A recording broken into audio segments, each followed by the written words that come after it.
Hello and welcome to the Etch Play weekly live show. It's Thursday and it's 4 p.m. and I'm your host this week. My name is Adam Burt and I'm joined for this week's episode by the one, the only, Dan Thomas. Say hello, Dan. Hello, how are we doing, Adam? Not too bad, not too bad. A little bit of a last-minute shuffle on the old show staff front. Ben Joy, if you're out there, hope your internet's working soon.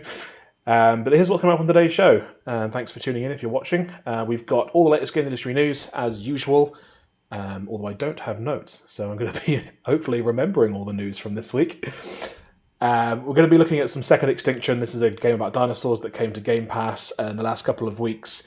And later on, Dan's busting open Pandora's box and asking the contentious, controversial question, do you even need a website? Do you need a website for your game? If you're in the chat and you want to shout out, say hello, and we will say hello back. We've got Ben Gammon in the chat. Hello, Ben. Thanks for tuning in. We've got Emma Budd. Thanks for tuning in, Emma. And let's try and get started, shall we? Do this. Let's have a little switch of the scene here so that we don't have the schedule on the whole time. So our first news story today is all about Devolver Digital, and they haven't officially announced this. This is kind of, I guess, rumour, but it's very solid rumour that they're considering going public, and they have a potentially very lucrative valuation. It could be worth a lot of money to them, but then obviously the flip side to that is they would get all the pressure that comes with being a public company, all the kind of... there's a siren driving past my house. All the kind of stockholder pressure, the likes of which we've seen has been problematic for companies like CD Projekt Red in recent months and many other companies historically. But Devolver are a great publisher. We love Devolver's games. In recent years, or the last 12 months I should say, they've published Fall Guys, Loop Hero, which did very well. And they also recently acquired Crow Team, the studio behind the Serious Sam franchise. Dan, what do you make of this? Is this a good move for Devolver? I mean, it's kind of one of those final steps for such a mega organization. And I can see it from Devolver, looking specifically at Devolver. They are kind of like the rock and roll publisher that can do no wrong. So they're kind of like the ultimate challenge is can our culture, can our personality survive an IPO, which, as you highlight, often can be very disruptive to a lot of similar organisations. So if they do, I'm sure they'll. I think it's a billion-dollar valuation, whatever it is. It will be very lucrative, and I'd love to see how it affects the organisation. Does everybody stay involved? Often you have kind of a transitionary period, and then you see people starting to peel off doing their own things. But I mean, they probably don't need to. But they are extremely successful. Yeah, they've probably got a fair bit of money already after the year they've had, I would have thought, but bigger and better things potentially on the horizon with even more cash. Exactly. So yeah, no, good luck to them.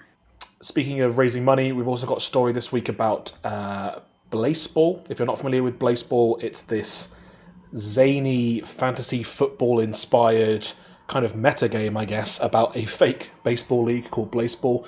It's a bit of like a cult hit, I'd say, a bit of like an underground thing that a lot of people are interested in and invested in heavily that you don't hear much about in the news. They've recently raised a lot of money. They've basically had £3 million pumped into them by an investor. The game makers have invested this money.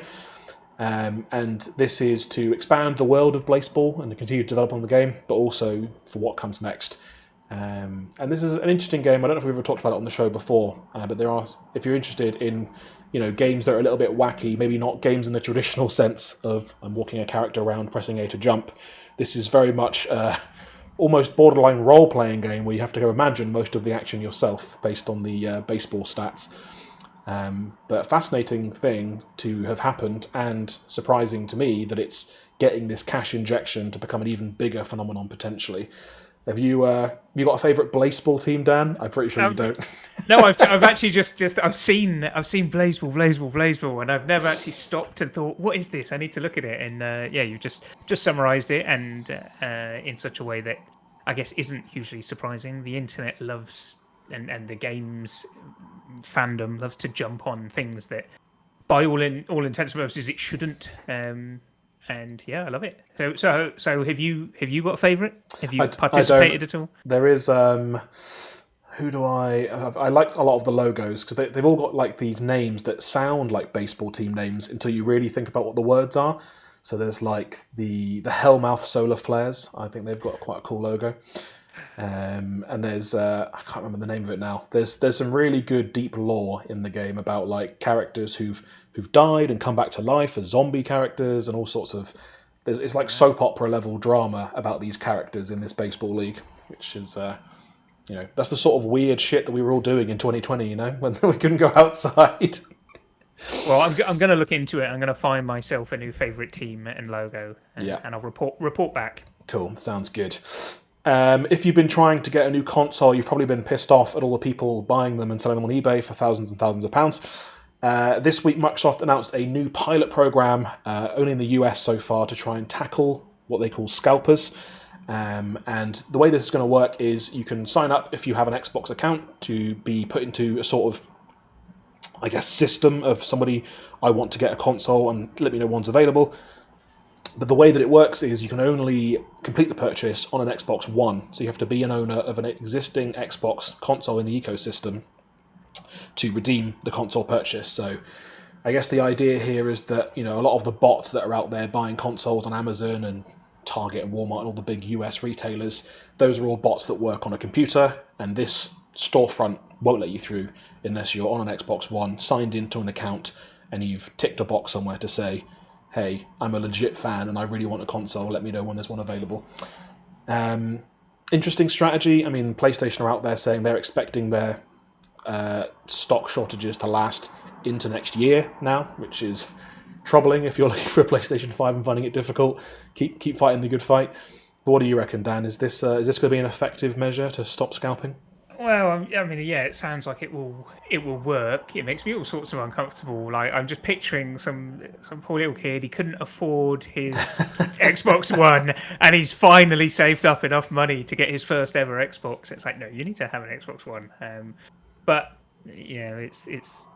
I'm guessing this all ties in with the silicon shortage and all the crypto mining hogging all of the technology. I saw as well, like graphics cards. Like they're considering reselling old generation graphics cards, which is just hard to find. Even low level like bad graphics cards are selling out. That's how bad it is.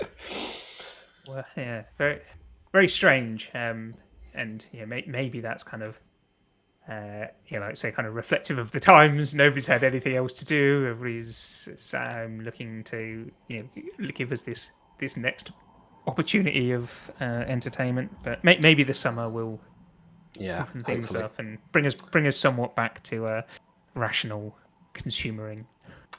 Let's do some more shout outs for the chat. Who have we got? We've got Tony, thanks for tuning in. We've got Steve's always here. Thank you, Steve, for tuning in. We appreciate you. And we've got Pete. Hello to everyone in the chat. Thanks for tuning in. Our next story is a pretty short one. Just happened earlier today. You might have seen it trending on Twitter. The classic franchise Time Splitters is back. Deep Silver have announced today that they formed a Free Radical design studio, which is the former devs essentially. So some of the essential kind of veteran staff from the franchise coming back to head this up. It's an exciting resurrection, I guess, of a franchise that a lot of people thought was dead and was never going to come back. The Time Splitters franchise, famously zany first-person shooter with a variety of characters and a map maker, which was rare, especially on console at the time. What do you reckon, Dan? Are you excited for a new Time Splitters? I'm a big fan of the brand. I've never played the games. I know that it's about 2000, I think, is when the original came out. And how many Time Splitters have there been? There have been 2 mainline entries, and then there's a third one called Future Perfect, which I guess is Time Splitters 3. I don't think it's called Time Splitters 3, but it basically is. Right. I like it. There'll be a lot of nostalgia, people coming back out, and if they're bringing some of the original devs back in, that's always nice. Nice to see. I'm seeing a lot of hype around it. So a lot of positivity. I like the tagline for Time Splitters 2 was often outnumbered, never outgunned, and I've always loved that as a tagline for a first-person shooter. Yeah, love it. Lastly, this week on the news front, we always like to try and end the show with something positive about the world of games and the way that gamers can come together and be a positive influence on the world in some way, whether it's societal or environmental or whatever it is, ethical. And this week, you've probably noticed if you've been on the internet, there's been a lot of discussion about the humanitarian crisis in Gaza and the suffering that Palestinian people, especially children, have been going through. So there's been a variety of discussion about this topic on the internet, and we're not going to delve super into that. But what I wanted to do was highlight some of the kind of streamers and people who are out there raising awareness and raising money, and just kind of point you at them so that if you're interested in this subject and you want to learn more or donate, then these are some people that you could check out. The first person I want to highlight is Tamar Hussein from Gamespot. He was one of the kind of early people out there raising awareness about this issue, and he's also raised over £20,000 for MAP, which is a charity that provides medicine in Palestine. So that's really good. It's kind of snowballed a bit from there, so the money gets a little bit bigger from this point on, but Vosh has done a 24-hour live stream which raised over $293,000 for Palestinian Children's Relief Fund, which is really important and really useful. And if you're looking to tune into a stream in the near future, I know that Kinda Funny, Greg Miller and the gang are doing a stream tomorrow on Friday. So if you want to tune into that, you should, and there'll be links obviously to donate. I might try and put some in the chat at some point during the show if you're interested in going to donate in the short term. But yeah, wanted to celebrate that, and if you're interested in that cause, make sure you check it out, and do your part if you can. We're going to switch to pre-recorded segment. This week, myself and Ben, who's playing truant from the show this week, played a bit of Second Extinction on the Xbox Series X, and we captured this footage for you. We'll be back in 15 minutes to talk about websites and whether you even need one in the first place. See you soon.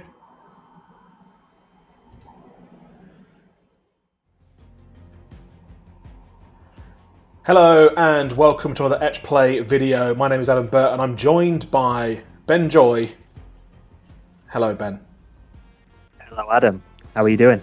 I'm not too bad. We're going dinosaur hunting because this is Second Extinction, available now for Xbox Game Pass and PC in like a preview version, so the game's not finished. They just said, it's not done, you can play it anyway. And we're getting some introductory copy here and some dramatic voiceover to tell us basically that dinosaurs have taken back over the world and it's our job to make them extinct again. They're getting their second extinction. So every mission starts with this, which I think is quite fun. It kind of reminds me a little bit of like the beginning of an Apex Legends mission, where you get to jump into these pods and you get like orbital drop shock trooped onto the ground in this little pod. I'm playing as a character. They have names. I've forgotten them straight away. Playing as the one with the weapons, and Ben's playing as someone called Amir. Yeah, let's go and hunt some dinosaurs. This is some gameplay that we captured already, so if we demonstrate knowledge of things that are about to happen, that's why. I cannot remember what we did at all, except I know I died a lot. So. Yeah, that might happen in the video. Yeah. So it's multiplayer, you'll have noticed. There's up to 3 players in the squads, and I guess it's got kind of like a Left 4 Dead kind of vibe, where you move from place to place, trying to accomplish some sort of mission, and then you have an extraction at the end, and the whole time the game is just throwing waves of dinosaurs at you, and you shoot them. This is running on the Xbox Series X, so that's the version that you're seeing. Listo, let's go. Yeah, I was going to say, I was disappointed when we played that. I feel like neither of us made Jurassic Park references, and I feel like it was a real missed opportunity. I mean, So let's just do them all now. Yeah, you can get them in now. You want to do some Jeff Goldblum impressions? You want to do some... I'm just going to do the theme just for the full however long we're here for, 10, 15 minutes. Okay, like, do it right now. I'm just going to do that for 15 minutes. And that's going to be my contribution, so strap in, folks. Alright, that should be plenty. Our weapons team. So the mission we've got here is to go to a mine that's turned into a dino hive. All the dinosaurs are in there, they're breeding. It sounds gross. They're just frolicking in there. And we're going to go and blow it up. Yeah, this game is and I guess we'll get to there eventually. But I felt like it got hectic very, very quickly. Because like right now it's pretty calm. Like nothing's really going on. We're just going about our business, and then when the dinosaurs come, like they come thick and fast, and they're not very nice either. The old minecart should still be operational. You get a lot of these kind of objectives. So this is one where we had to grab some of explosives and put them on these mine carts. You also saw us do something where we were sending supply containers back up into space with some booster packs. Good advice. Good advice for life. Try not to get eaten or blown up. Yep. How I go about my days. The thing with the mine, it was kind of like a puzzle, wasn't it? Like, not a difficult puzzle, but like you had to maneuver it different ways, and I feel like I had to do a bit before you could then do your bit, because I think we were at different, you see, we were at different levels having to control the mines. I guess you were at the top and I was at the bottom. Yeah, so there's like lifts and there's junctions and bits where you have to kind of work together, I guess. And we only had 2 players. If we had a third player, it might have been a little bit easier for us. You might not have died, which is, spoiler alert. Stay tuned for Benjoy dying. I think we definitely struggled by not having the third. We instantly, before we did this one, I think we did play with a third of someone that we didn't know, and it was our first time playing. We hadn't done the demo, and this guy basically just ran off and did the whole mission by himself, and we were kind of like, what's going on? Where's he gone? We weren't very much help to him. I don't think he appreciated what we were doing. He was too busy doing a side mission, trying to gather some eggs. You're all about gathering eggs. What is it with you and dinosaurs? dinosaur I don't eggs? know. I enjoyed gathering the eggs. I remember that you got pretty mad at me when we were supposed to be going somewhere, and I just called down a beacon so that we could collect some eggs. I don't have a problem with you collecting eggs. I also want to do the mission. I mean, I'm all for the side quest, especially if there's eggs involved. Oh, here we go. Now we've got some dinosaurs fighting. It's not just that they like run at you; they literally jump about 30 feet across at you. They're very athletic dinosaurs. Yeah, some of them almost seem to like teleport, don't they? They just really quick. I think these ones here that have got like the bluey light, are they like electrified or something? Like they were even more dangerous. If regular dinosaurs that can jump 30 feet weren't scary enough, these ones also can electrocute you. Yeah, and there was poison dinosaurs. There's dinosaurs with like bone armor, so they're harder to kill. And then there's none in this video actually, but you do occasionally find big ones out in the wild. Like you can find like a big Triceratops or a big Stegosaurus or a big T-Rex that is very difficult to kill. Yeah, they kind of, that one that we came across, like it would like roll itself into a ball and just like go so quick across like the area and just wipe out everything in its path, which was usually me. I don't know if there's any in this video as well. There were some which like disappear underground and then come back out. So you think you've cleared it and then it just pops the ones that back can up. dig. Getting out the shotgun. The shotgun was very effective against the dinos, to be fair.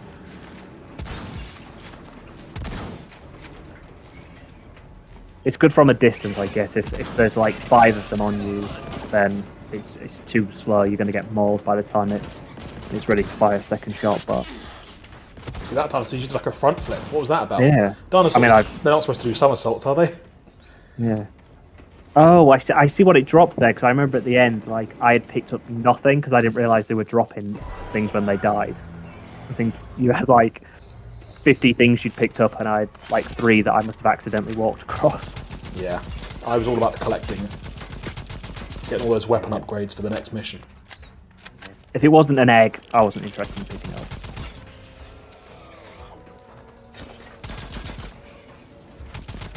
Push this minecart along. This is when we got separated, so you're there somewhere, but you're quite far away, and I'm just trying to get on with it, rather than coming to help you. Yeah, I don't know where I am at this point. I'm still alive at this point, so not when I ended up spawning about 15 miles away and had to walk all the way back. I mean, essentially what happened here is that I did the mission on my own. I moved the. Don't let him fool you, people. There was a second mine car that I was moving. I'm sure that's what I'm doing right now. I'm moving the other car. Like, just because you can only see Adam's camera, don't let him trick you into thinking he was doing all the work. I mean, as you can see, I'm literally about to die, so I wasn't that helpful, but I did do some work. That's you dead. So now I've got to finish my minecart and go and rescue your minecart. I mean, dinosaurs are dangerous. Who knew? Great. First guard is in position. Now go get the Yep, other one. I'm dead. Enjoy 93 has died. This is when we weren't sure if I could revive you, so I was like standing on your corpse, like, come back. Yeah. Stay dead. Well, there you go. That electric dinosaur can do like a flashbang with its mouth.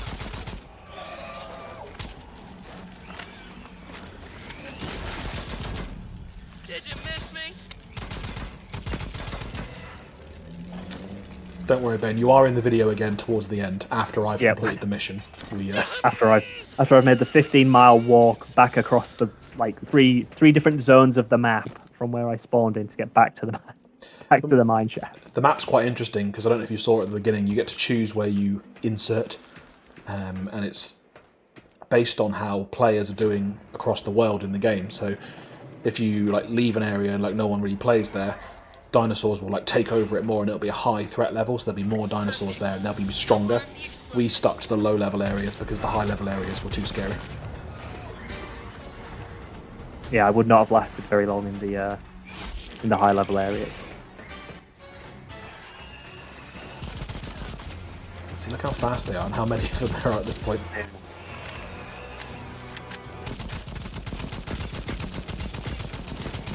I found in the short time when I was alive that the grenades were pretty effective.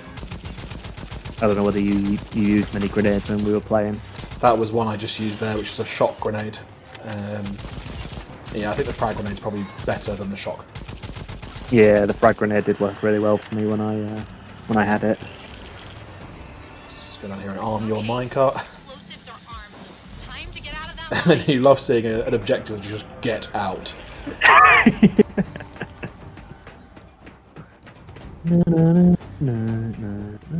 You've done that. You can't do the theme tune again. What? You're allowed to It's say "Life finds a way" in a Jeff Goldblum voice once, and that's what I'm going to allow you. I You don't want to think do it I now? can. I don't think I can do a Jeff Goldblum voice. I don't want to embarrass myself by doing it totally wrong. I mean, your just don't think I gameplay, can your do that gameplay impression. has already embarrassed you, so you might as well give the Jeff voice a try. I want to hear your Jeff voice. Life That's your voice. You didn't even change it. finds a way. You didn't even change it. That was That was a literally bit just more your voice. nasally than my usual. Life finds a way. That was terrible. That was worse than yours. I'd have been better if I just did it in my. I'd have sounded more like Jeff Goldblum if I just said it in my Yorkshire accent. Here we go. I've made it to the outside, Yeah, we did it. and by we, Escape the mine. it's me. I feel like I'm back here at this point. Yeah, you were standing outside waiting for me. There you are. I mean, I wasn't going to go in just to come out again. There I am. Stand I was clear of shooting. the blast area. Oh, this was a thing that kept happening as well. At points, like, you would attach things and then you would shoot them up into space. And I didn't realise that that's what was happening. So we would attach all these things to whatever we were firing up. And then it would fire up and I'd be like, oh man, I got hit by something and I don't know what it is. It's constantly on fire. That's the Ben Joy Yeah. way. Didn't realise I had to get out of the way of Redirect the raft to your a rocket position. that was about to launch. So every mission ends with this kind of extraction mission where you just have to defend a point for about a minute, and they send quite a lot of dinosaurs your way at this time. This minute felt like the longest minute of the game. Like it just felt insane how under fire we were from all angles of these dinosaurs.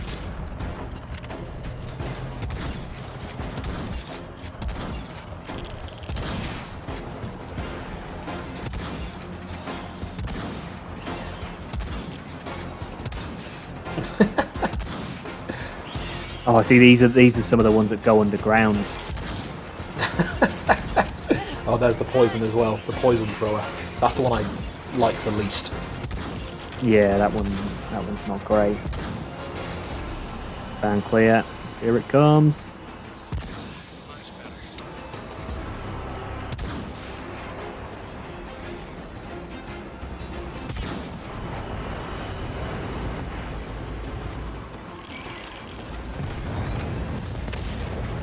Boom.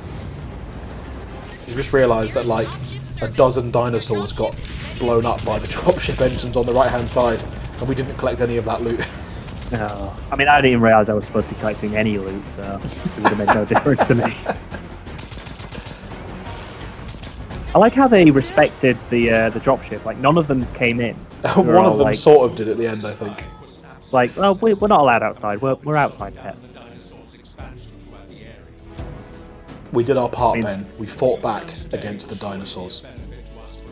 I mean, we didn't quite give them a second extinction, because when we flew off, there was still a lot there. Yeah. I mean, we contributed a small part of an eventual extinction. Yeah. And there's all the loot I collected. This has been Second Extinction. Like I say, it's available in preview right now for Xbox Game Pass and on PC. So check it out if you like games that aren't quite finished and you like shooting dinosaurs in the face with a shotgun. This could be the game for you. Grab it this weekend, give it a try. Let us know what you think on Twitter or in the Twitch chat if you're watching this live. We're going to go back to the studio and we'll see you guys next time. Bye.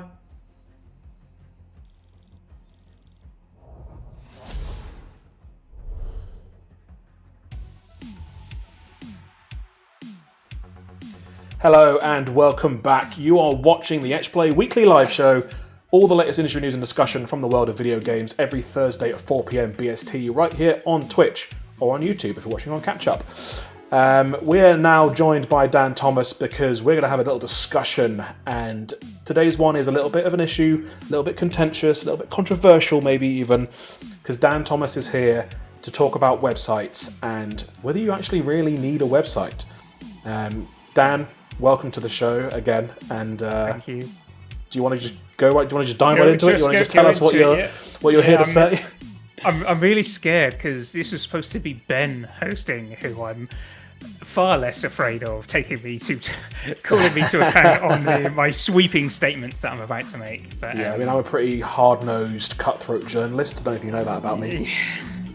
Die-hard website lover. But yeah, so the question, do we really need a website, has definitely been something that I've pondered, and I'm sure has crossed the minds of many a games marketer and probably anybody sort of operating in the digital arena.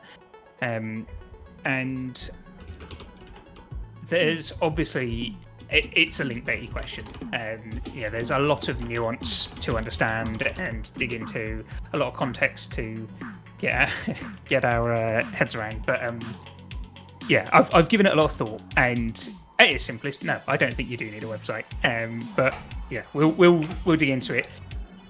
A better question, I think, is why might we need a website, or why might we not need a website? And just, I think far too many people are just conditioned to just thinking we need a website, and you don't stop and ask why. It's just the dumb thing. Of course we do need a website. And then you get all sorts of perhaps out of sequence approaches to this, and different ways of trying to shoehorn a build into your marketing plan or your game development lifecycle. And I think it needs a little bit more thought and a little bit more consideration. And we talk a lot about the idea of multipliers. When it comes to games marketing, you want to think in terms of multipliers. So some activity or action that we do is going to be a multiplier of either our wish lists or our sales, our pre-orders, whatever the number is that we're trying to stimulate. And the sheer creation of a website is not going to be a particularly effective multiplier. Much like, as we've said before, you can make the best game in the world. Purely doing that is not enough, because nobody will know about it. There is no game genie telling the world about your game. So you could create the best game in the world, put it out there, and then you could create the best website in the world, and then you've just got two really expensive things sat not working for you. So you need to go beyond make a good game and just make a website. What you need to think about is where is the attention that we want to get for our game. And there is, much like there aren't people sat there waiting for games to play, there are not people sat there waiting for websites to appear. You need to go where the audience is, and the audience are not, on these. They're not just randomly searching Google for new websites to appear. They are hanging out on social media. They're on Reddit, they're on Twitter, they're on Instagram, TikTok. They're hanging out in Discord communities, or they're here on Twitch. And I can see all the all the fans in the chat enjoying my opinions here. Keep going, Dan. Don't ignore them. Yeah. Don't listen to them. Absolutely. So you need to go where your audience are, and you need to engage. You need to get attention, and then your game, the transaction for your game is the destination. So you need to go where the audience are. And I mentioned kind of Twitch, and a quote we've rolled out before: 64% of users purchase products based on recommendations by gaming or esports personalities. So that is a significant motivator to say, okay, well, we've got this game, it's on Steam, let's say, and it's available to be wishlist. Let's go to where the audience are, and let's signpost them straight to it. And you could, of course, signpost them to a website, but then you're also adding another step in the user journey. So this is let's just say this is a small gaming studio. They're just creating their first game, and they've got their destination of their Steam page. Well, then maybe there's an argument to say, well, actually, we can create a really kick-ass Steam page, and then we can put a lot of effort into going where our audience is, engaging with them, and signposting them straight to it. And you are eliminating the most amount of friction, and you are going to capitalize on the maximum amount of attention that you can get. Yeah. And not to mention, websites are expensive, they're complicated, they take a long time to build. Everybody's is, or they're not very expensive and they're not very good, and they need updating and they're hard to update. Like there's a lot of headache. There's security considerations. Like they are complicated. Where you could just go and hang out on Twitter and say, go to my Steam page, which is great. And I would suggest, kind of at its most simplest, that's where you want to start from. Not, I'm building a game, I need a website. It's, I'm building a game, I need to get some attention, and I need to capitalize. It's very, very difficult to get any attention, so you need to capitalize on it. But all that being said, that's probably where the sophistication then needs to start to come into play, and you need to start thinking. And this whole argument, it's somewhat, as I say, kind of clickbaity. Our objective is not to make websites. Our objective is to create impact and add value, and that's why we think about these things, and that's why we'll challenge these things, and we'll question, well, what is the most impactful way of gaining and leveraging attention? But once you've gone anything more complicated than a single Steam page, let's say, we've done great. We've got an opportunity to release on console. So now we are on Steam and we're on Xbox. Immediately at this point, you've now got a split of focus, and you're going to have to start putting potentially 2 links in, one to your Xbox store, one to your Steam store, and then you get a deal with PlayStation, and then you're on PS4, PS5, Xbox Series X, Switch, Epic Games Store, maybe you're doing a mobile port. All of a sudden, this has become unsustainable, pretty much sort of as soon as you're doing anything more complicated than a single destination.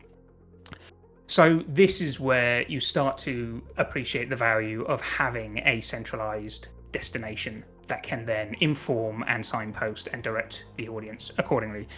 And just the value that you get just layers on from there on.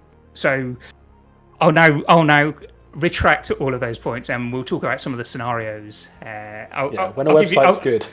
How are you feeling about this so far, Adam? I mean, I think it's an interesting thing to talk about, and we've definitely seen a shift in the industry away from, and you referenced this about recommendations. In the old days, it was about magazines and traditional press, and then it was about websites that very much emulated the traditional press. Your kind of Gamespots, IGNs, those kind of companies would maybe be really influential for you, and they still can be very influential. But increasingly, like you say, purchase decisions are influenced by influencers, by individuals, or they're sometimes backed by by pretty powerful people, but people who are out there on Twitch or YouTube directly engaging with fans and making these kind of deeper recommendations. And the scale of the amount of stuff that comes out, and I know this is something you've talked about before as well, like the number of games coming out now is far beyond what we had in the 2000s, or definitely in the 90s, and like the amount of competition is just completely different. It's like orders of magnitude bigger than it was before, which is great for players because there's never been more choice, but it's also difficult for creators to cut through the noise. And I guess I'm interested in this next segment. So, like, when are websites useful? I presume you still want us to do websites sometimes. Absolutely, and yeah, my whole argument is not, you don't need a website. I actually think, they serve an extremely powerful tool within your marketing arsenal. But yeah, you've got to think about the purpose, not just, everybody has a website, we need a website, and then you can slap together a website cheaply, or you can go on some website building software, and that can be absolutely fine. But as long as you're answering the questions, what is this doing for us? What do we need this to do for us? And some of the things that you need to do for it, as I've already touched on there, signposting. So as soon as you have a more complicated offering than a single destination, you need somewhere to just cater for your audience based on their preferences. What platform are they on, and where can they go? So signposting is a key one. Persistence as well. So it's great to be in the conversation, and that is definitely the first and most important thing to do, is to build your audience, and you need to do that. You can't just as a metaphor. If you're a kid and you want to play football, you can't just stick some goalposts in your back garden and wait for people to come and play football. You need to go out and find the playing fields, find friends, and play where the audience is. So yes, you need to make use of social media and be involved in the conversation, leverage existing audiences, trends, behaviors, and all these kinds of things. But a social media conversation is gone in an instant, and it is not referenceable. And if you've said something pertinent, or if you've left some of this kind of signposting or key messaging or something that is going to be of future value, you need somewhere for it to live in a more persistent state. Yes, you can link to old tweets, but that's very hard work and cumbersome, and actually not very authoritative either, which is another point that we'll come on to. So having somewhere, if you've got some messaging that needs to persist, then a website is a great place for that. And also ownership as well. Yes, you can put all your messaging. You could set your messaging up on a Medium blog. You can have your tweets and Instagram posts and everything else. You've got no control over that, and that could be gone tomorrow. So there's a persistence and an ownership consideration. And then I mentioned authority as well. So if you're dealing with a big exciting brand, and you've done something that's newsworthy, and the games media and social media and influencers are all talking about your thing, as the global cycle wakes up and the conversation spreads around the world, people will be looking for the point of authority, and people will look for your website for this. So absolutely having an authoritative, this is the game domain, and this is the press release, or this is the news announcement, and this is quoted, and we control this conversation in this space, and this is the authoritative word. So that's an extremely valuable piece, and you want to own the context around important announcements like that, because you could drop your next amazing trailer and put it on your Twitter feed, and for whatever reason, for whatever is going on in the world that day, something could go wrong, and all of a sudden your prime piece of marketing real estate is surrounded by toxicity or negative comments, and you've got no ownership and no control over that. So having an authoritative space for your messaging can be really, really key. Measurement is another thing. So obviously we can implement analytics, and we can learn a lot from the behavior, so we know what messaging will work, what signposting from the social media conversations are happening that can provide us invaluable bits of information, which is so often overlooked. And you get various metrics and analytics on the various platforms, but it's certainly not ubiquitous, and it's certainly not cohesive. So if you are putting your key messaging on your own site and you've got your own measurement in place, then you can really start to learn what works, and that analysis can provide insight, and you can also do testing with that as well. So you can gauge, okay, well, we've listed a few features. Let's say we've got multiplayer and we've got open world. and you want to expand on those things. Purely by having that information on your website in a measurable environment, you can get a feel for, okay, which of these features are resonating with our audience. So again, you can kind of curate and control and learn even before you've had to release the game. You can start to learn what's going to resonate with your fans. You can. Sorry, go on. If you got I was just saying. Yeah, I was nodding. I'm nodding along. You're convincing me, Dan. Keep talking. Good. Win your own. So you also have opportunities to add value. So you can create spaces. You can surface fan art, or you can curate and consolidate all of these different places. So if a new fan is joining your community or taking an interest in your game, do they need to do the legwork of going and sifting through all of the hashtag mentions and all the tweets around your game on Twitter, then the same on Instagram, then the same on Reddit? Or can you provide a curated feed of this is the best of what's going on in the community? So you can really provide some added value there.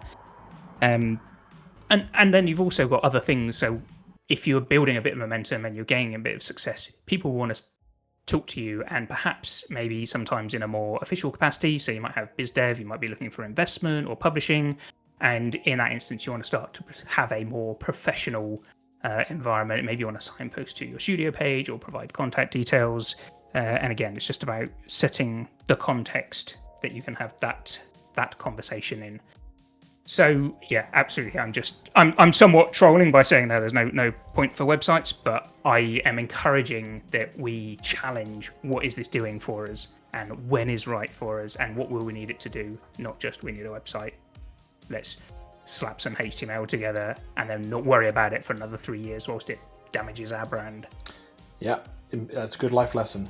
Think about what you really need to do. Like, what's the aim and what's the goal behind having a website?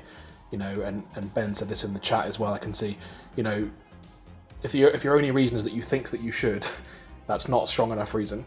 Like, if you just think it's because everyone's doing it, not necessarily a strong reason to invest a significant amount of money in a web presence potentially. Well, thank you very much, Dan. Are there any final thoughts you want to share, or do you want to trash any other parts of our business while you're here? Yeah, anything else?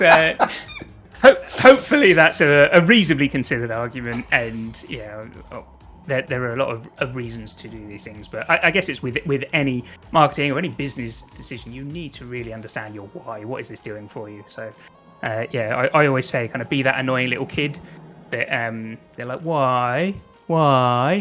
Just do that to any activity that you're working on for your business or for promoting your game, and that's me finished.